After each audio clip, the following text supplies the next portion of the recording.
What's up, everybody? Welcome back to another episode of 10X Recruiting brought to you by MetaView. I have my homie, Sile here. What's up, Sile? I'm good, man. You well? I'm great. All right. So today we had Samantha Price from Audacious Ventures on the pod. Sile, you told me that I need to talk to Samantha. I had never heard of her before. It turns out it's her first podcast. So world debut, today's podcast. And I thoroughly enjoyed this conversation, Sile. So what were your takeaways? Yeah, first of all, so massive fan of Sam. She's been super helpful. Like no reason she's had to be for me and for MetaView, but she has been. And yeah, so she's awesome. I think big two takeaways. There was like a ton of tactical stuff in there. So definitely, obviously, again, fast forward through this if you want to and get to that good stuff. But my sort of takeaways were less tactical, more just like the overall vibe and love of the game that she has is like, she's like quintessential startup recruiter. And I think probably highlights maybe how different startup recruiting is from other types of recruiting too. I reckon there's a lot of people, frankly, who might be listening to this pod who maybe haven't been in this sort of true, like hiring out founding teams and like how different that is. But anyway, like super inspiring, I think, from just that love of the game. And then the other thing that really struck me, which I'm getting much more on board with now, I basically think I agree with Sam on this, is recruiting increasingly being about closing. And so like there's some people who can be super thoughtful about recruiting and it's a bit like navel gazy where you're like, well, are they good or they're not? Maybe it was a good thing they didn't join us. Oh, we made them an offer. They didn't accept it. That must be a good thing. It means they weren't a fit. Like you can hear these type of like excuses that people give. Well, that is not her vibe at all. It is like, no, we're on the battlefield to win this talent. And like, she just treats it very much as like not a total sale, obviously, but like she's about closing, which I think is like just really refreshing. And I think speaks again to this startup vibe, right? Where there's no rational reason why anyone should join a very early stage company. Anyone, like if you can have a portfolio, if you can join 10 at the same time, you should definitely do it. The fact is you can't do that. You can only join one and it's a pretty stupid thing to do in many ways.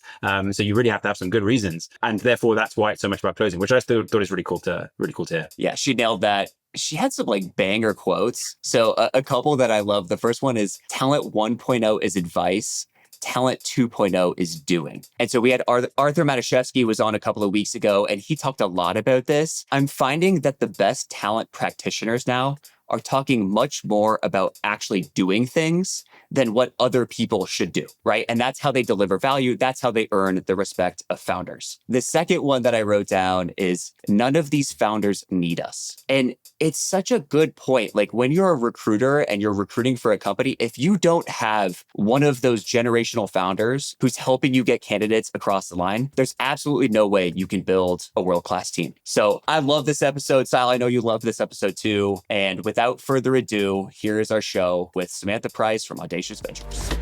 This is 10X Recruiting, a podcast from MetaView. Let's get after it. All right, Sam, what's up? Welcome to the show. It's good to see you. Hi, Nolan. Thank you for having me.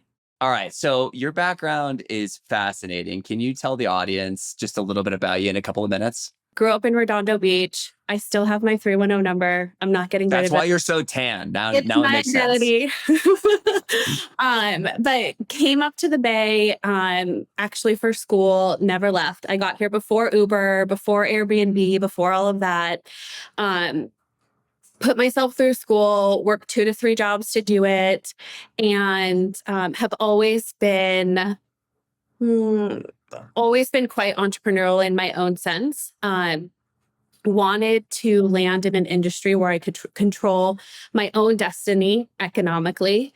And so that's actually what led me to recruiting. So my first recruiting job was on the agency side. Eat what you kill, 100% commission, just go for it. Here's a computer. And had so much fun doing it. And it was actually really good. And then I was living in North Beach. My neighbor was the first employee at OneLogin, Mario Tarabia. And he was like, you need to be in startups. Like your energy, your hustle, your drive, like you need to be in startups. And so eventually I caved, went and interviewed at OneLogin, spent like 2 hours with the CEO and walked out with an offer. And so that was 2015. I probably didn't do as much diligence as I would do today, but the vibes were really good and everyone was fun. And I was like, okay, let's do this. And so that was my first operating role where we were building a company from within. And so got on the talent team there, built them up to 150, was the last recruiter standing, saw the other side of like what happens when, you know, you're the underdog and you're not quite hitting it. Okta came in and sort of like beat us there. Then went to Intercom, hyper growth scale up. Had so much fun globally recruiting there, Dublin, Sydney, SF, and then wanted to go take a bet on myself. I wanted to start to build a better brand for myself. And the only way I felt like I could do that is if I went to agency. So I went to Swing Search, did that for 3 years, was on track to make partner, was doing go-to-market exec hiring for venture-backed businesses, early stage seed, Series A, heads of marketing, heads of sales. And then Knuckle Mandan from Lightspeed came and totally shook up my life because I thought I was going to retire there. Was like, this is it. I love what I'm doing here. And I got on a Zoom with him and he said he was leaving Lightspeed. He was a GP there. So he told me he was building a venture firm where he wanted to put talent at the center of everything. And at first, what do you think of that, right? Like, what do you think of a venture firm that wants to put talent at the center of it? You don't really know what that means yet. And so we talked for a few months. And I ended up signing my offer when we had 50 million of the $90 million fund committed and one portfolio company. So literally the fund was not even raised and we had hired a talent partner. Wow. So, okay. So what's really interesting about this is we're taping like the day after the founder of Audacious, who you're talking about right now, was on Tyler and Sterling's podcast. Yeah. And when you and I prepped, I was like, okay, talent at the center of everything. Kind of like everybody says that. And they spent the entire podcast talking about it. So can you talk a little bit about like what exactly that means and how does your team operate with the portfolio companies? Yeah. So we believe that after you have a force of nature founder at the center of everything and product market fit, in a sense, it all comes down to the team that you're able to recruit. And so we've seen that happen across our lives. We've seen it happen across businesses. And so we've always set out that like talent is the center of what we can do for our founders. And at the seed stage, when founders are most vulnerable and there's not a lot of support out there, let's be real, like big, growth stage venture firms are amazing at what they do, right? But they're raising huge funds, billion plus funds. How do they really take care of seed stage founders? It's really hard for them to, right? Like they're asset managers at that point. Or you raise from amazing angels, but then there's no real platform to help those founders get a really strong start. And so we believe there's a gap in the market, and we want to fill that gap by being the venture firm at seed that has a talent offering and a true platform play. So what we say is we can take our, 2 founders from their idea, really is what seed is, to their first 15 hires. And so we do that with a lot of intentionality. We are 4 people in talent, and we're 4 people on deal. So 50% of Audacious is the talent function. And we've built 3 really strong recruiting programs today that we have playbooks for, helping founders build their founding eng teams, their founding sales teams, and when the time is right, that first head of sales or that next VP of sales. Wow. So what's interesting to me about this is most venture firms they call it the teach them how to fish model, right? It's like one talent partner for all the portfolio companies. That person obviously like can't do the recruiting themselves. And so what they do is they teach the companies how to recruit on their own. What you're saying is actually different, which is we will fish for you. We will go do recruiting for you. So talk to me a little bit about how does your team work? And like, because the story I tell myself is, so for like the founding edge, you have 4 recruiters, you and 3 other people. And so you guys are talking to people all day long. And so you're identifying top talent. Yeah. Then what you're doing is you're able to say like, how big is your portfolio? How big's the Audacious portfolio? We have like 30 plus companies. So we have first fund, 90, second fund, 150. Just started deploying out of fund 2. Okay. So you have 30 companies, right? That you could talk to one person and potentially place them into 30 different roles, right? So how does it actually work? How do you do that stuff on the back end? Okay. So the first point of your question was we're not teaching them how to fish. So I think that if you take a little bit of a step back, like the best founders out there, those force of nature founders, you've worked for them. Do you really have to teach them how to recruit? Like they are going to get the job done without you. Like True. we do is we earn the right to be that phone call for them, to be that support for them, because none of these force of nature founders need us. They don't. They will figure out how to go hire that engineer. But what we try to do on our team is we try to earn the right and the credibility and the respect that they actually want us along on that journey with them. Interesting. How do you do that? So one, I think the first thing is that talent and venture is broken. Talent 1.0 is advice. Talent 2.0 is doing. And that's where we're at the forefront of. And so when we have that first meeting with one of the founders that we invest in, I don't think that they actually understand the value of what we're bringing. They say, yeah, you guys say you recruit. Okay, you're going to send me to 3 search firms. You're going to push like 5 people that might be right. And then you're going to get out of my way. Right. And so for us, the most important thing to do is to win back that credibility of what we feel has been broken in the market when it comes to talent. And so we show up on that day to earn the respect of the founder that's going to get it done without us. And we do that through actively getting in the trenches with them and showing them how we can recruit with them. So an example of this could be, we won this insane deal. A lot of firms were bidding on it. It was competitive. We got it. They met with me and they were like, Sam, we've got 3 or 4 engineers that we want to hire. We're ready to go. We're pretty much a handshake away from them. I was like, okay, I don't know this founder yet. Does he know how to hire for high quality? Does he know how to hire his engineers yet? Like, what's going on here? So instead of you making offers to these 3 or 4 engineers today, give me and my team 1 week to put 2 people in front of you. And then you tell me if you still want to hire those engineers. Okay. So he says, okay, sure. Like, we'll do that. We'll let you do that. He doesn't hire the 3 engineers. He goes after the 2 that we've put in front of him. And guess what? He couldn't close them. Not in a bad way. He swung his shot. He swung for it. He went for it. He fought on the battlefield of going and getting the best person that he possibly could. But they didn't take our offer. So is that a win? Is that a loss? Like, it is a huge win for us because we have now shown this seed stage founder in our portfolio what great looks like and how to take a swing at all of the best people that you possibly can. So like fast forward, he has his engineering team, he's doing great, but like that's how we try to earn the respect and the credibility and the right to work alongside of our partners and founders. That's such a sick example because I think a lot of people get into this theoretical, like, let me tell you about how I would do it, but not actually go do it.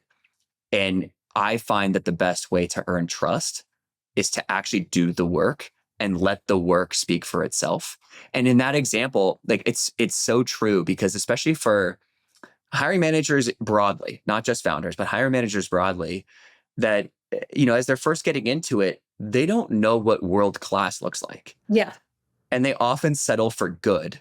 And sometimes they do, right? Like if you are a founder coming out of a high growth, high quality culture, you probably have a sense for it, right? You probably know the difference between good and great, which, Knuckle talks a lot about on that podcast. But if you're a founder building out of Austin, building out of Nashville, building out of Montreal, who knows, right? Do you truly know what you can get in Silicon Valley?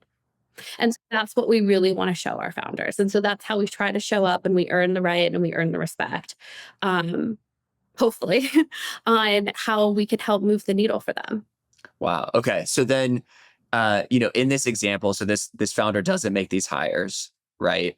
And I'm assuming then that the next conversation is, hey, like actually we just took an amazing swing. Like we had a great learning here. We just dodged a couple of bullets on these offers you were about to extend. And now we've reset what our hiring bar should be. And so this is the bar that we need to go after now. So it sounds like then the next version of the relationship transitions into, here was the delta between, what we offered and what it takes to actually close these candidates. Is that right? Yeah. Yeah. I love that. And like in that example, like, was it a comp related issue? Was it the founder not able to pitch the company? Was it like a bad closing process? Like what happened there? I'm trying to remember. I feel ultimately probably just wasn't the right, either it wasn't the right fit of stage, or it could have been a comp issue. Yeah. Okay. So in general, right, you're working at the seed stage. And I'm a recovering founder, and I raised a seed. And the thing I didn't realize when I started is how hard it is to convince talent to join that early. And there's like a lot of things working against you. One is you just like don't have that much capital to deploy. So like generally like salaries are going to be a little bit lower, and you're going to pitch this like big equity vision. Yeah. The other thing is like people actually like really like safety, and seed stage companies are by definition insanely volatile. And so how do you, as a recruiter for Audacious, like how do you guys actually convince talent that seed stage is like the right opportunity for these candidates? Yeah. So I have this saying, I say, no one knows they want to go to seed until they go to seed. And so there's a lot of advice out there that says if you're talking to a candidate and they are interviewing at 2 Series C companies and Meta and your seed stage companies, they're not right.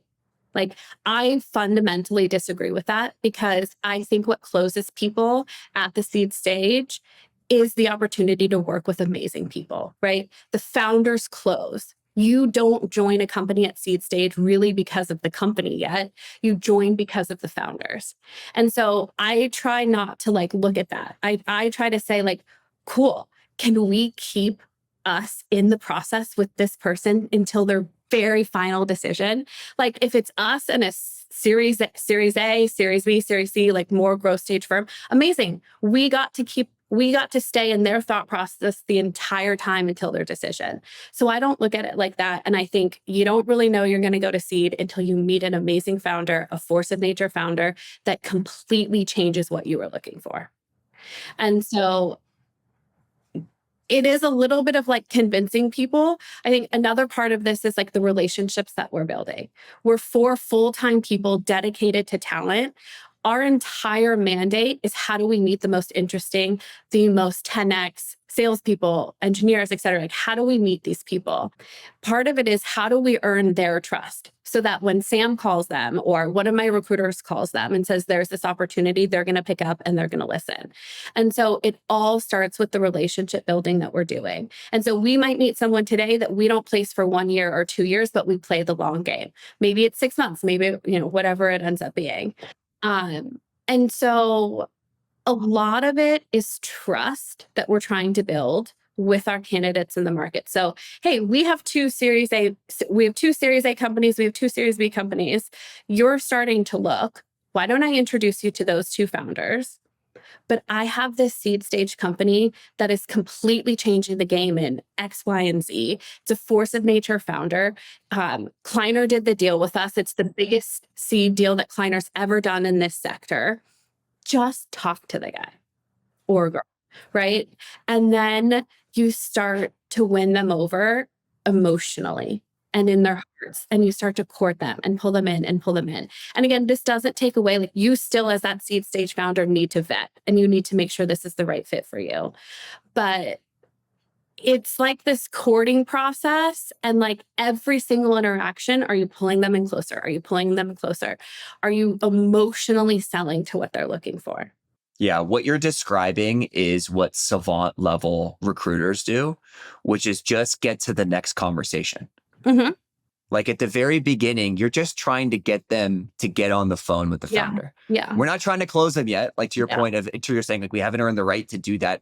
I think a lot of hiring managers kind of like jump to like, oh, I won't be able to close them, or like they won't take a call with me. Like, well, get them on the phone and then see what happens. Like that's where they have to experience your magic. I can't fight harder for your talent than you, right? Like I will fight every single day. This job is emotional. Every single day that I wake up, I leave my heart on the battlefield for one of our founders. Like I want them to know that I put my whole heart and soul and everything into trying to get them the best people. And then I wake up And do it again. Yep. but I can't fight harder than you. You have to be right there, and we have to be equals on that battlefield fighting together. Yeah. And what's interesting in your role is that you can actually tell a founder that, because you have a broad aperture. And as I think for a lot of recruiters who are listening to this, who are working inside of companies, it's hard to have that conversation with your hiring manager, because you're employed by the same employer, and but I still think giving that feedback is important. And the way you do it is you have analogs. You could say hey, this founder at this company uses this thing to get this person across the line, or uses this tactic to get them more involved.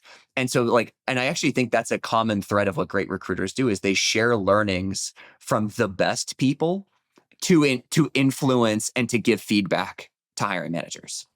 And I would say here at Audacious, we're probably more aggressive on closing. We're pretty aggressive on closing. Say more. What do you mean? So obviously, as recruiters, we all know closing starts before the day you even open the rec, right?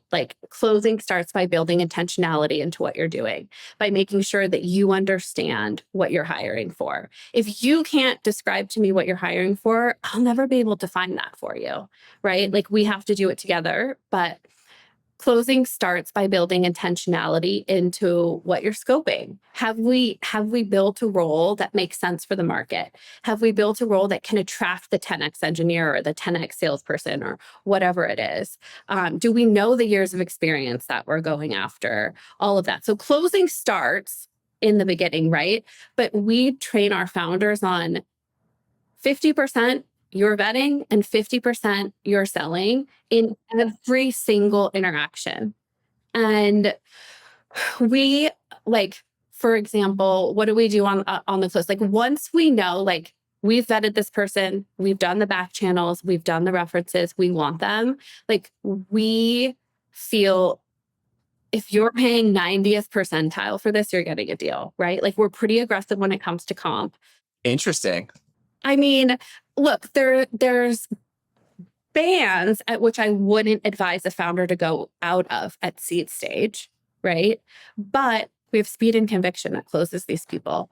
And we have the ability, we have the equity, we have different things. When I was a founder, one of my strategies was actually pay top of market cash for seed. And because if you think about it, right, we're talking about the C team is usually less than 20 people. Mm-hmm. And so if we're talking an additional 10K, 15K per hire, maybe that increases our burn 200 to 300K a year. And that's not that crazy if you're raising a $4 to $5 million seed round. No, and if you also have the conviction that you're going to raise an A soon, if you really believe in all this, and here's what I tell founders on the equity piece, right? Okay, you want to give someone 1%. They want 1.5. Do you give it? Do you not give it? Well, here's the reality of it. If this person is amazing and they are going to change the trajectory of your company, you're going to be figuring out how to give them more after that 1 year because you want to keep them, right? And if they end up sucking and they fooled us all and they didn't work out, you're going to know in 3 months and you're not going to lose anything. So go big, close these people, do what you need to do, get on the plane and take the husband and wife to dinner, show up in a different way, do everything that you possibly can. So we run our founders through this really big how to close doc and strategy and framework. And some of it on there for me is, I think references, people are thinking about references in the wrong way. People think, here, they just hand you these references. Why would anyone hand me a reference that's not going to say good things about them, right? Okay, true. They have just handed you the most important people in their life. Their peers, their former bosses, their mentors, their managers. And that reference isn't for you to go figure out, do you hire that person or not? At that reference call, you should show up ready to say, I want this person. Right? You're in sell mode and you're figuring out, how do I close them?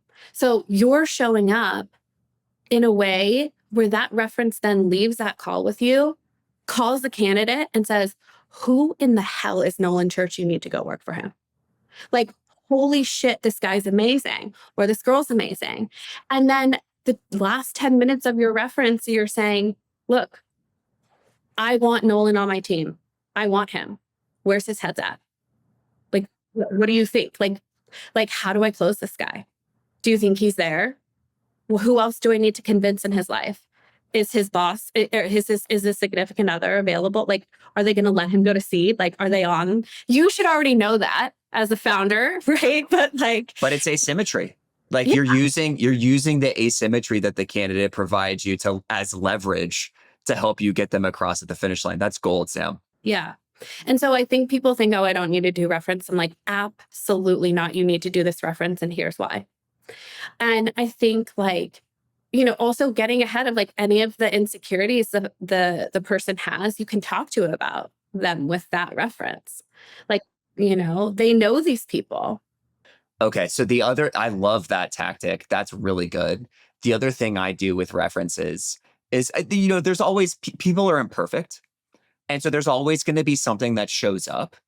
And instead of me trying to like dive in and vet the concern, instead I re-angle it and I say, hey, I noticed this in the interview process, that this thing came up.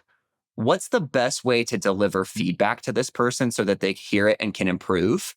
And so the person who I'm doing the reference call with is now saying like, oh, wow, Nolan really wants to like help this person grow, versus like figuring out like where every wart is on their body, which like actually I don't think is super helpful.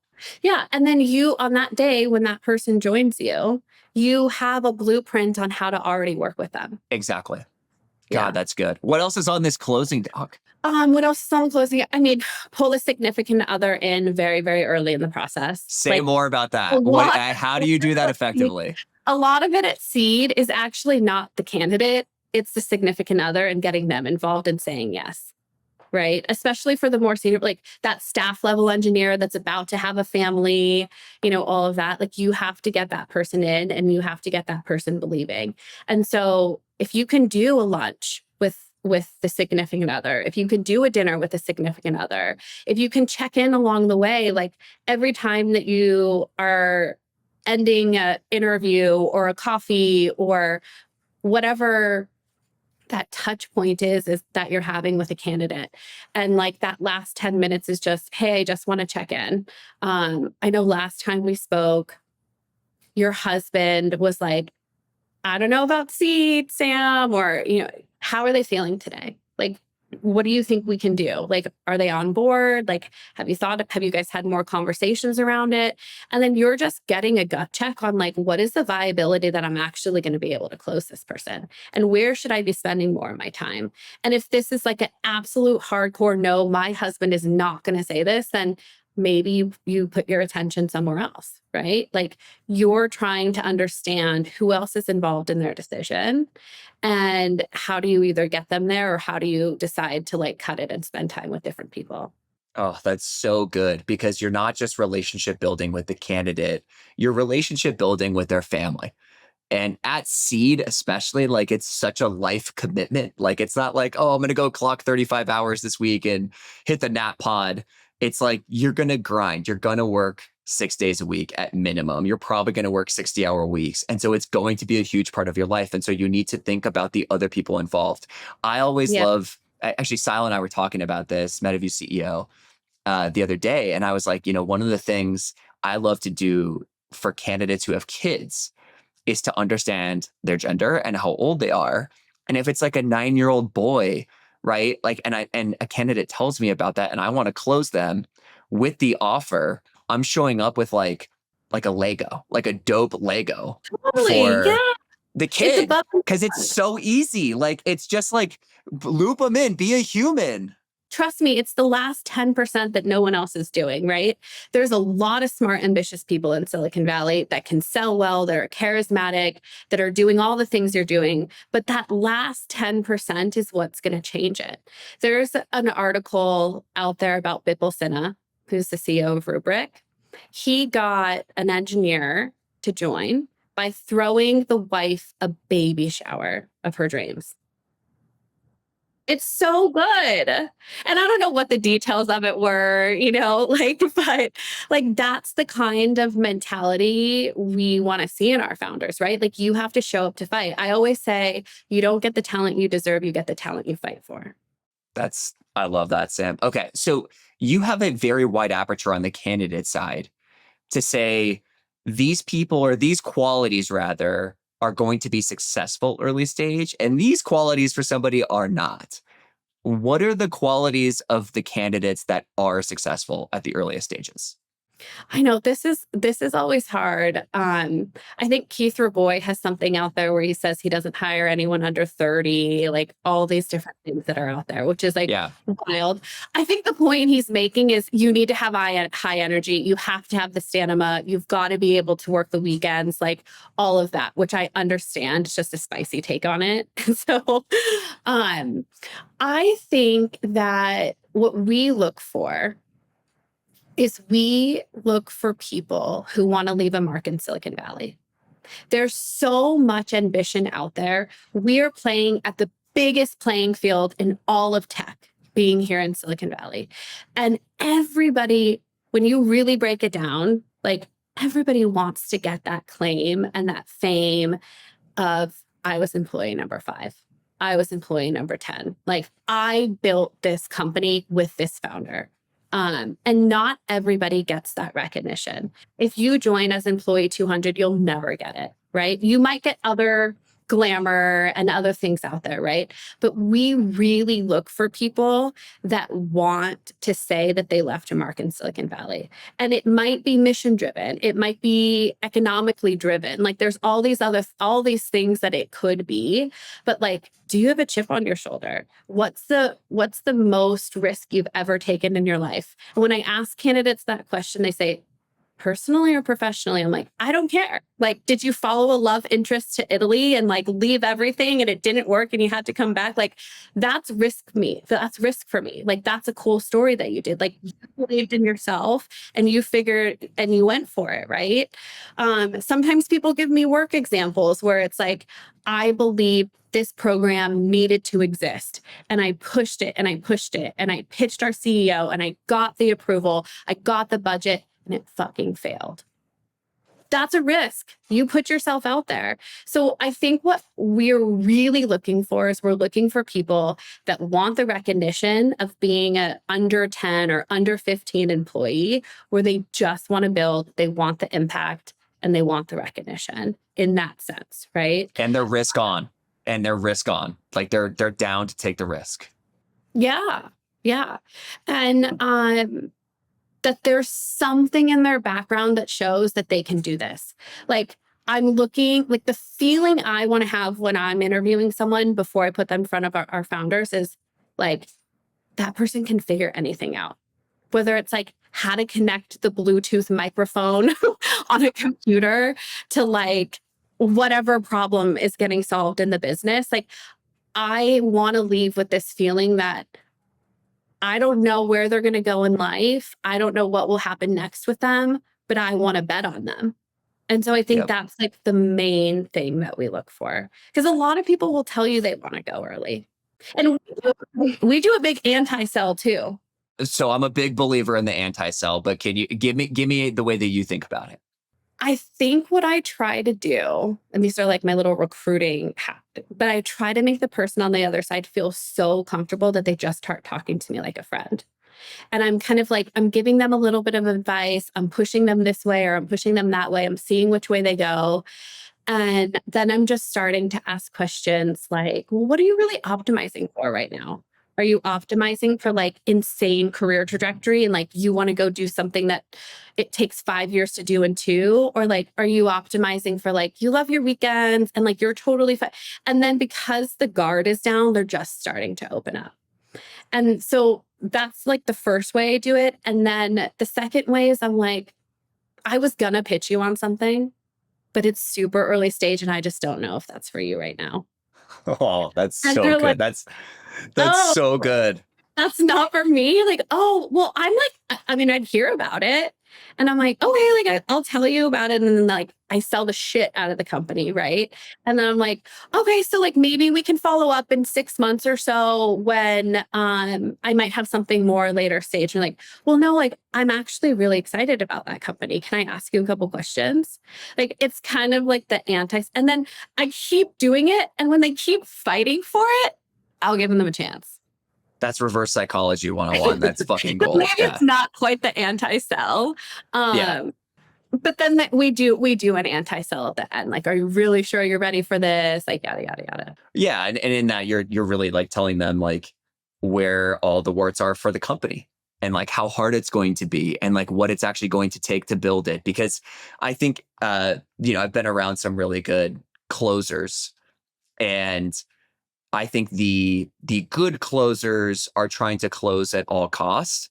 And I think the elite closers are trying to close only the people who will be successful. Mm-hmm. Meaning they're just trying to close anyone in their pipeline. Well, no, it's not just closing anyone. It's like, hey, we got to the end of this process, because you're always going to identify some of these concerns. And so I actually use like the anti-selling for me is identifying the concern and stating the concern and being super clear with them. Like, hey, like, you've been a little bit slow to respond. And like, this is a culture that's, that honestly, like, we're doing 996. And so like, you're going to have to be on Saturdays responding to me. And so I just don't know if it's going to work out. One of my best hires at DoorDash, that's how we got him across the line. We're like, hey, you've been at Deloitte for 7 years. We're not sure that you can actually do the early stage. And he was like, dude, thank you for telling me. But like, honestly, like, fuck you. Like, I want this job so bad. Like, I'm going to figure it out. And it was like, we have to hire him now. Yeah. Yeah. I love that. I do think it probably is still a sign you should pay attention to. Like, I don't know if you got lucky in the sense there, but like, I do think about the urgency level needed in seed stage companies. And if people are responding slow, I'm probably like, that is a big data point that I'm watching for. That's fair. You're totally right. Like, that's one of those, and actually it kind of leads into the next question, which is for the candidates who aren't successful at seed. So let me just take a step back and tell you, like, I am no longer able to do seed. It's over for me. I have 2 kids, right, that are like growing, and I want to be a present father. I have a wife who also has a career and I need to support her. And then, candidly, like, I need to work out, I need to sleep. I just don't have, I think you do need required hours. Like, and everyone who's listening to this is gonna be like, well, I can do more with less time. And like, trust me, I can too. But the reality of building an early stage company is like, you need to grind.